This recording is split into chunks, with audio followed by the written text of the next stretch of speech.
Today I wanted to hit you guys with 5 underrated debut albums. These are albums that are very impressive for the fact that they are a debut. Sometimes I think it's quite hard to master it on your first go, and I have done videos talking about the best debut albums ever before. I can maybe link those in the description. I'll put them on screen somewhere for you guys to click onto, but I wanted to include 5 today that aren't really ones that you see get spoken about. Everybody always mentions like Wu-Tang Clan, Nas, Arctic Monkeys, I don't know, all the classics in that regard.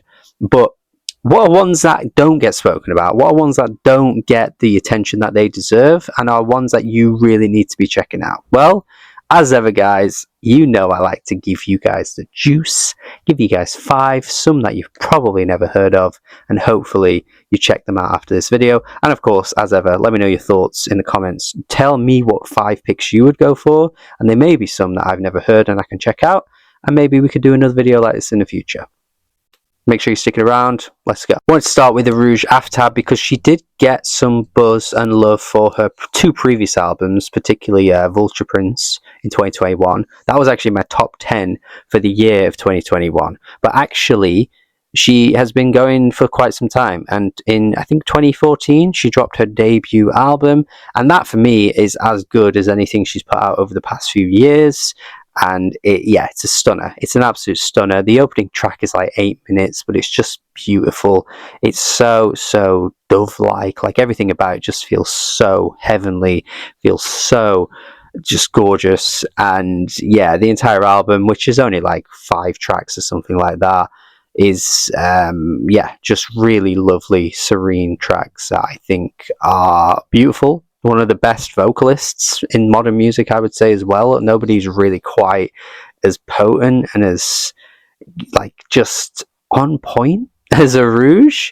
Love it. Believe it or not, there was a time where Baldi James wasn't just dropping albums for the sake of it and making like 15 albums in a single calendar year on loop over and over again. He was actually putting out good music that was worth listening to. Sorry, no hate, but man, this debut album from him is gritty, it's grimy. Nowadays, Baldi, in my opinion, except for Main John McNichols, I can get with that album. I think that's really good. Aside from that one, I find to be boring, dull, lifeless. His delivery just has no bite to it. But my first Chemistry set, his first ever album, is actually really good. It has more bite, it has more grit, there's more of an oomph to the beats. He has more of a to his delivery, whereas now it's just kind of really laid back and chill.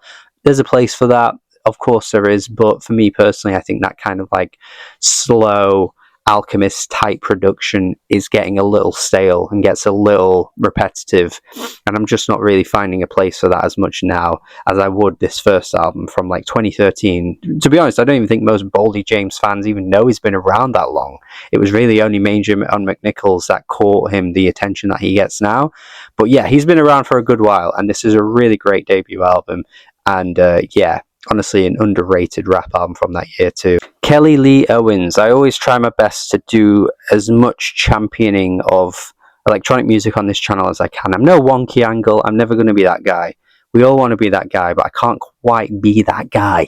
But I do try my best. And Lee Owens' first album is really lovely. It's just really like watery, like really like chill, like ambient techno type stuff with some real kick to some of the beats and a real drive in the house direction on some of the tracks as well. But she has this really elegant, soft vocal that really like tickles you throughout the album. She does these really nice little vocal bits that she explored a little bit more actually on her most recent album, but I still don't think it's quite lived up to the brilliance of this one. Her second album is really good too, but yeah, I think this one is kind of nailing it, and she was all over that Daniel Avery album from 2013 as well.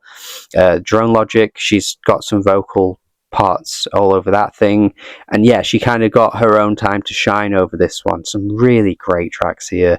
Love this album, and in the electronic world I do feel like it's become a little bit underrated. Not really many people are speaking about it as much now as maybe when it first came out, but even then I think it went under the radar. But yeah, definitely one of my favorites of that year, and yeah, definitely worthy of being on this list. I have talked about Choir Boy quite a bit on this channel. I even did a separate video for this album entirely, where I did the Undiscovered Gems series, which I do have kind of itch to bring back. I do kind of want to scratch that itch.